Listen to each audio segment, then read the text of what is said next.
أعوذ بالله من الشيطان الرجيم. بسم الله الرحمن الرحيم.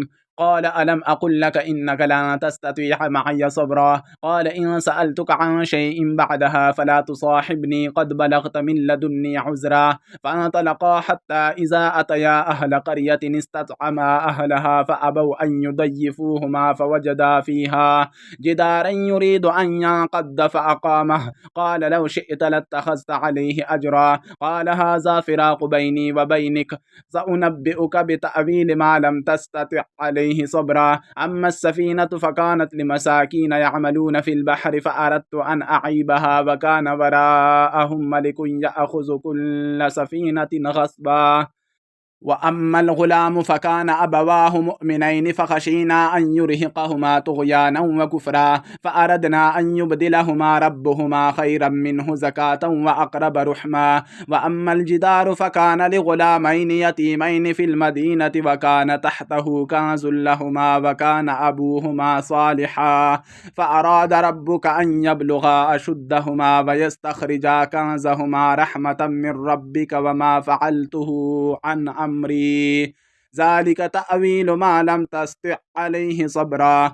ويسألونك عن ذي القرنين قل سأتلو عليكم منه ذكرا. إنا مكنا له في الأرض وآتيناه من كل شيء سببا. فأتبع سببا حتى إذا بلغ مغرب الشمس وجدها تغرب في عين حمئة ووجد عندها قوما. قلنا يا ذا القرنين إما أن تعذب وإما أن تتخذ فيهم حسنا. قال أما من ظلم فسوف نعذبه ثم يرد إلى ربه فيعذبه عذابا نكرا. وأما من آمن وعمل صالحا فله جزاء الحسنى وسنقول له من أمرنا يسرا. ثم أتبع سببا حتى إذا بلغ مطلع الشمس وجدها تطلع على قوم لم نجعل لهم من دونها سترا. كذلك وقد أحطنا بما لديه خبرا. ثم أتبع سببا حتى إذا بلغ بين السدين وجد من دونهما قوما لا يكادون يفقهون قولا. قالوا يا ذا القرنين إن يأجوج ومأجوج مفسدون في الأرض فهل نجعل لك خرجا على أن تجعل بيننا وبينهم سدا. قال ما مكني فيه ربي خير فأعينوني بقوة أجعل بينكم وبينهم ردما. آتوني زبر الحديد حتى إذا ساوى بين الصدفين قال انفخوا حتى إذا جعله نارا قال آتوني أفرغ عليه قطرا. فما استطاعوا أن يظهروه وما استطاعوا له نقبا. قال هذا رحمة من ربي فإذا جاء وعد ربي جعله دكا وكان وعد ربي حقا. وتركنا بعضهم يومئذ يموج في بعض ونفخ في الصور فجمعناهم جمعا وعرضنا جهنم يومئذ للكافرين عرضا.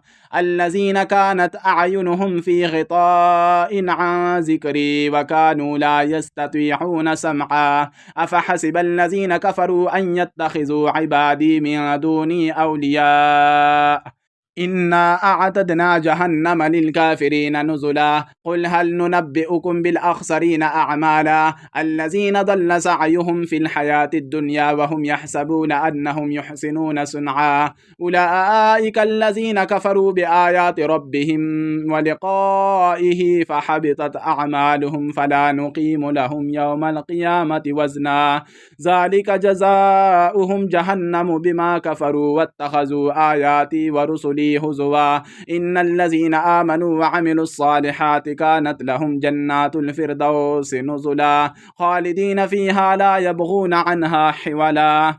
قل لو كان البحر مدادا لكلمات ربي لنفد البحر قبل أن تنفد كلمات ربي ولو جئنا بمثله مددا. قل إنما أنا بشر مثلكم يوحى إلي أنما إلهكم إله واحد فمن كان يرجو لقاء ربه فليعمل عملا صالحا ولا يشرك بعبادة ربه أحدا.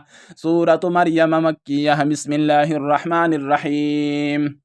كافها يا عين صاد. ذكر رحمة ربك عبده زكريا إذ نادى ربه نداء خفيا قال رب إني بهن العزم مني واشتعل الرأس شيبا ولم أكن بدعائك رب شقيا وإني خفت الموالي من ورائي وكانت امرأتي عاقرا فهب لي من لدنك وليا يرثني ويرث من آل يعقوب واجعله رب رضيا.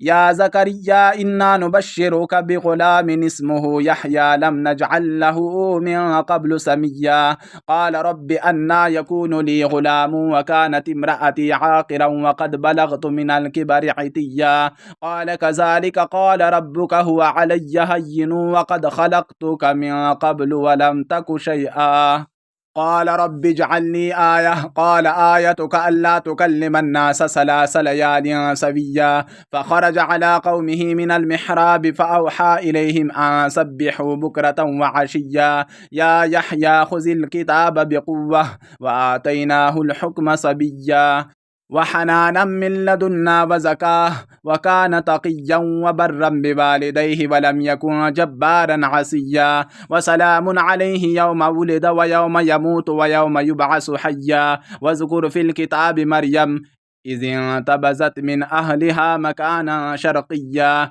فاتخذت من دونهم حجابا فأرسلنا إليها روحنا فتمثل لها بشرا سويا قالت إني أعوذ بالرحمن منك إن كنت تقيا قال إنما أنا رسول ربك لأهب لك غلاما زكيا قالت أنى يكون لي غلام ولم يمسسني بشر ولم أك بغيا قال كذلك قال ربك هو علي هين ولنجعله آية للناس ورحمة منا وكان أمرا مقضيا فحملته فانتبذت به مكانا قصيا فأجاءها المخاض إلى جذع النخلة قالت يا ليتني مت قبل هذا وكنت نسيا منسيا فناداها من تحتها ألا تحزني قد جعل ربك تحتك سريا وهزي إليك بجذع النخلة تساقط عليك رطبا جنيا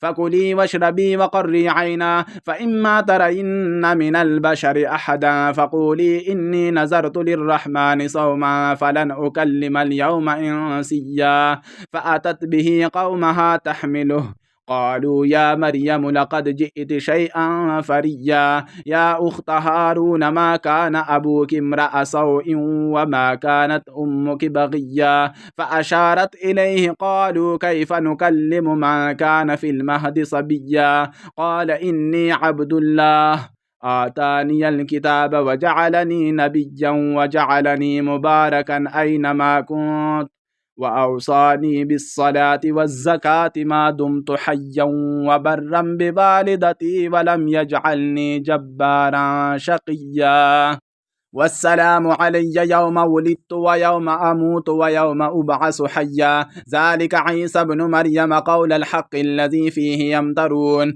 ما كان لله أن يتخذ من ولد سبحانه إذا قضى أمرا فإنما يقول له كن فيكون وإن الله ربي وربكم فاعبدوه هذا صراط مستقيم فاختلف الأحزاب من بينهم فويل للذين كفروا من مشهد يوم عظيم أسمع بهم وأبصر يوم يأتوننا لكن الظالمون اليوم في ضلال مبين وأنذرهم يوم الحسرة إذ قضي الأمر وهم في غفلة وهم لا يؤمنون إنا نحن نرث الأرض ومن عليها وإلينا يرجعون واذكر في الكتاب إبراهيم إنه كان صديقا نبيا إذ قال لأبيه يا أبت لم تعبد ما لا يسمع ولا يبصر ولا يغني عنك شيئا يا أبت إني قد جاءني من العلم ما لم يأتك فاتبعني أهدك صراطا سويا يا أبت لا تعبد الشيطان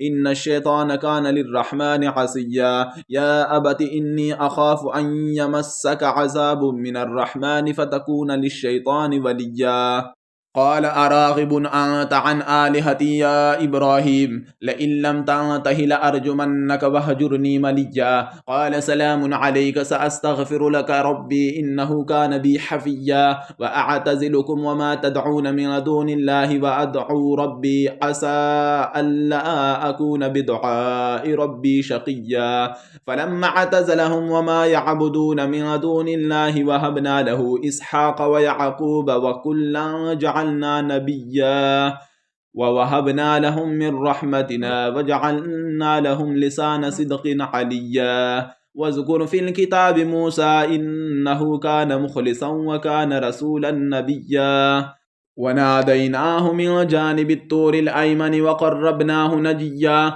ووهبنا له من رحمتنا أخاه هارون نبيا واذكر في الكتاب إسماعيل إنه كان صادق الوعد وكان رسولا نبيا وكان يأمر أهله بالصلاة والزكاة وكان عند ربه مرضيا واذكر في الكتاب إدريس إنه كان صديقا نبيا ورفعناه مكانا عليا أولئك الذين أنعم الله عليهم من النبيين من ذرية آدم وممن حملنا مع نوح ومن ذرية إبراهيم وإسرائيل وممن هدينا واجتبينا إذا تتلى عليهم آيات الرحمن خروا سجدا وبكيا فخلف من بعدهم خلف أضاعوا الصلاة واتبعوا الشهوات فسوف يلقون غيا إلا من تاب وآمن وعمل صالحا فأولئك يدخلون الجنة ولا يظلمون شيئا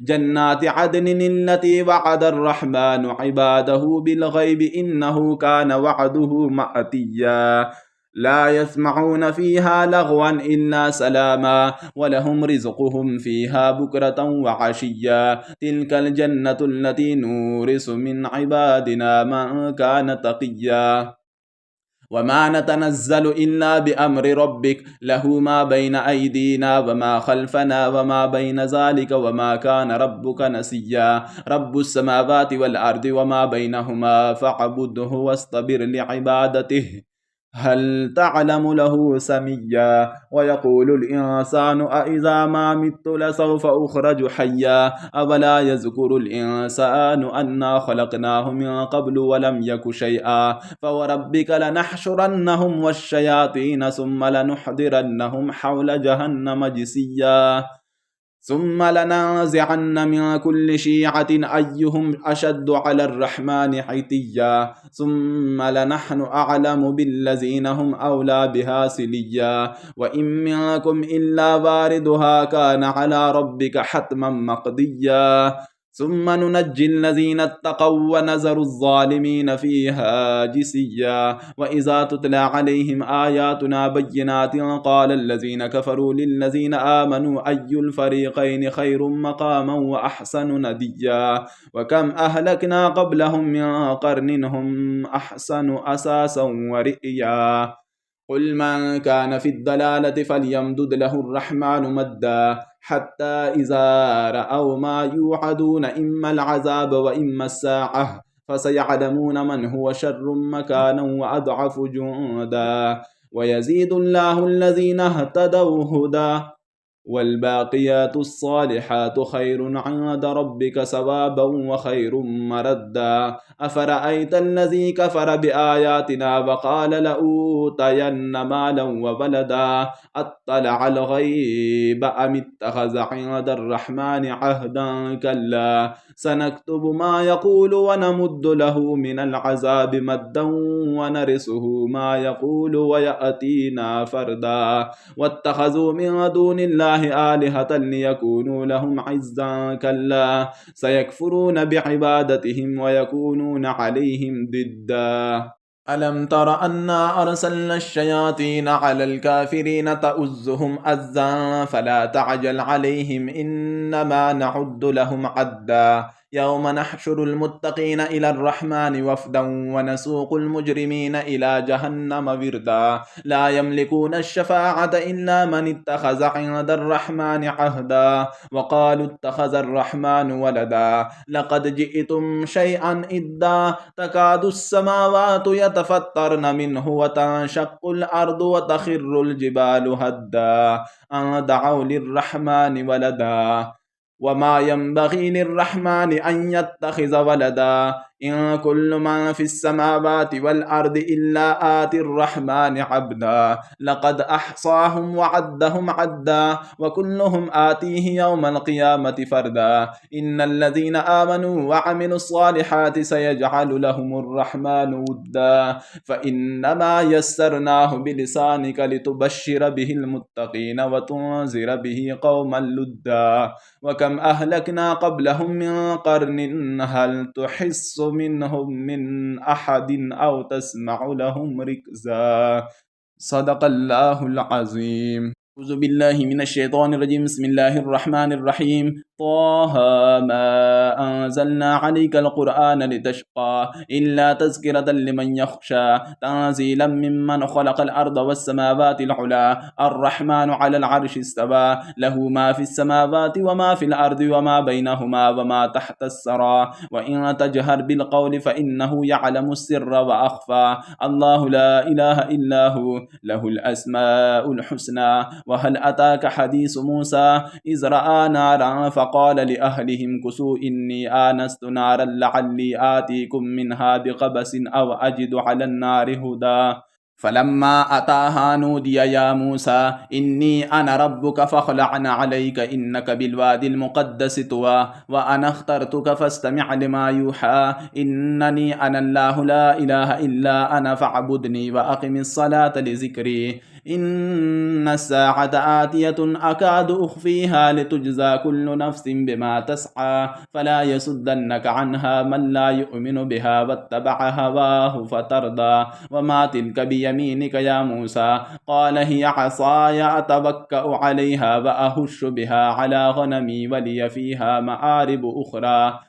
قال ألقها يا موسى فألقاها فإذا هي حية تسعى قال خذها ولا تخف سنعيدها سيرتها الأولى وادمم يدك إلى جناحك تخرج بيضاء من غير سوء آية أخرى لنريك من آياتنا الكبرى اذهب إلى فرعون إنه طغى قال رب اشرح لي صدري ويسر لي أمري واحلل عقدة من لساني يفقه قولي واجعل لي وزيرا من أهلي هارون أخي اشدد به أزري وأشركه في أمري كي نسبحك كثيرا ونذكرك كثيرا إنك كنت بنا بصيرا قال قد أوتيت سؤلك يا موسى ولقد مننا عليك مرة أخرى إذ أوحينا إلى أمك ما يوحى أن اقذفيه في التابوت فاقذفيه في اليم فليلقه اليم بالساحل يأخذه عدو لي وعدو له وألقيت عليك محبة مني ولتصنع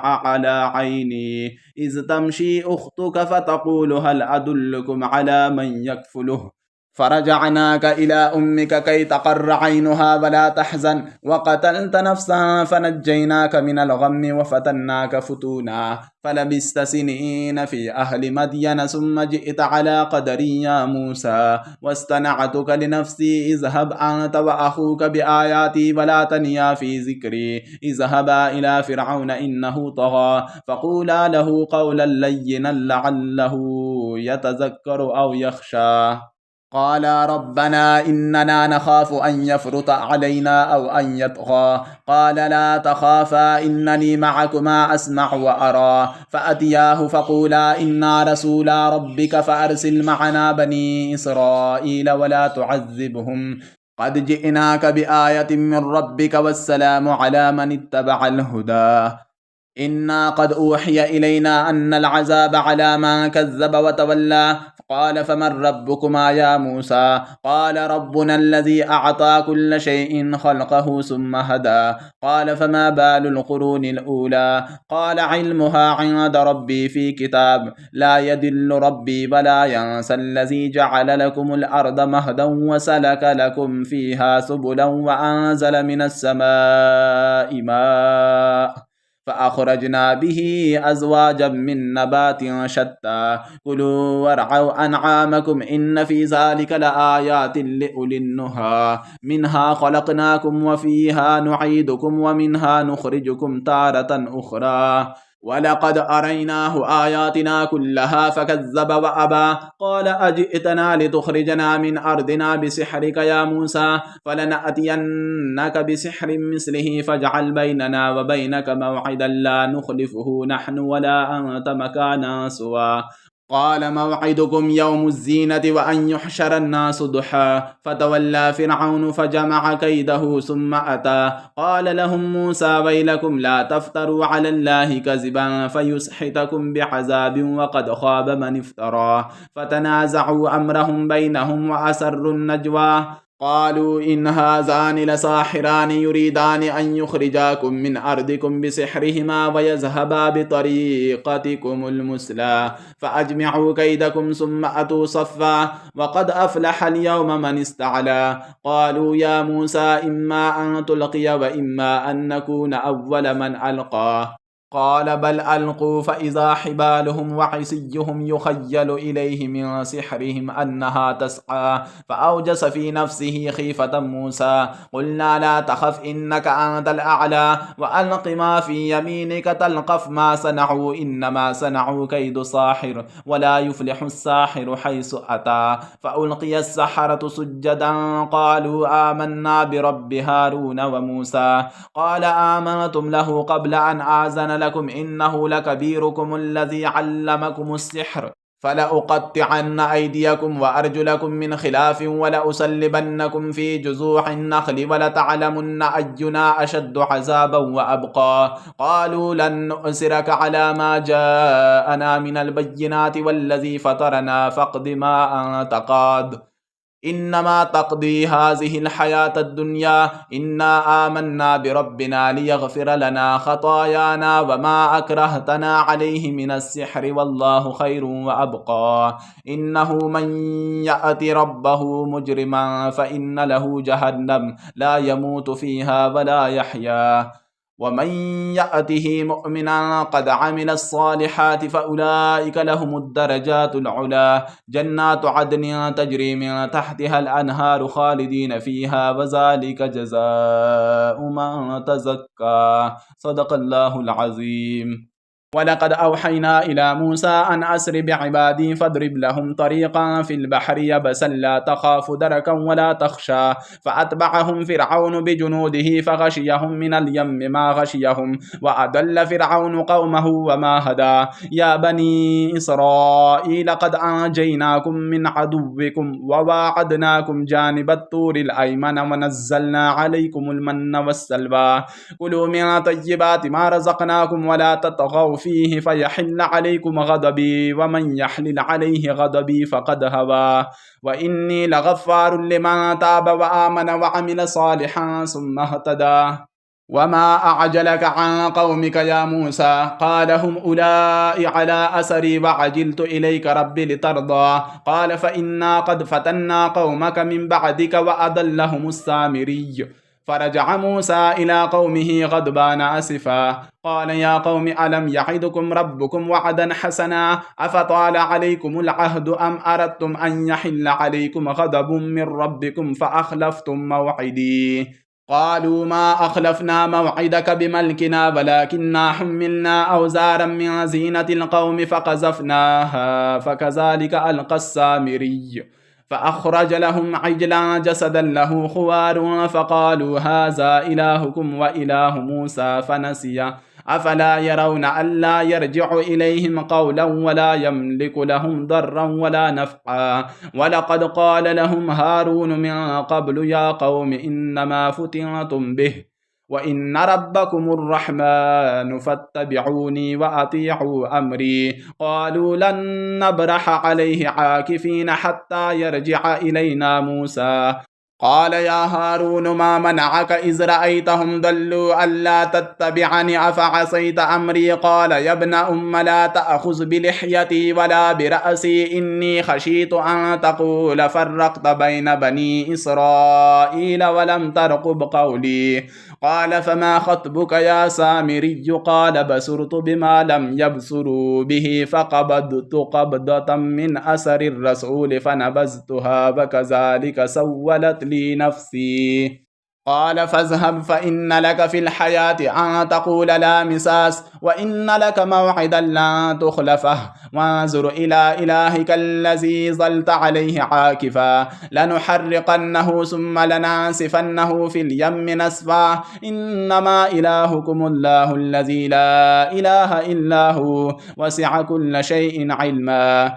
كذلك نقص عليك من أنباء ما قد سبق وقد آتيناك من لدنا ذكرا من أعرض عنه فإنه يحمل يوم القيامة وزرا خالدين فيه وساء لهم يوم القيامة حملا. يوم ينفخ في الصور ونحشر المجرمين يومئذ زرقا يتخافتون بينهم إن لبثتم إلا عشرا نحن أعلم بما يقولون إذ يقول أمثلهم طريقة إن لبثتم إلا يوما ويسألونك عن الجبال فقل ينسفها ربي نسفا فيذرها قاعا صفصفا لا ترى فيها عوجا ولا أمتا يومئذ يتبعون الداعي لا عوج له وخشعت الأصوات للرحمن فلا تسمع إلا همسا يومئذ لا تنفع الشفاعة إلا من أذن له الرحمن ورضي له قولا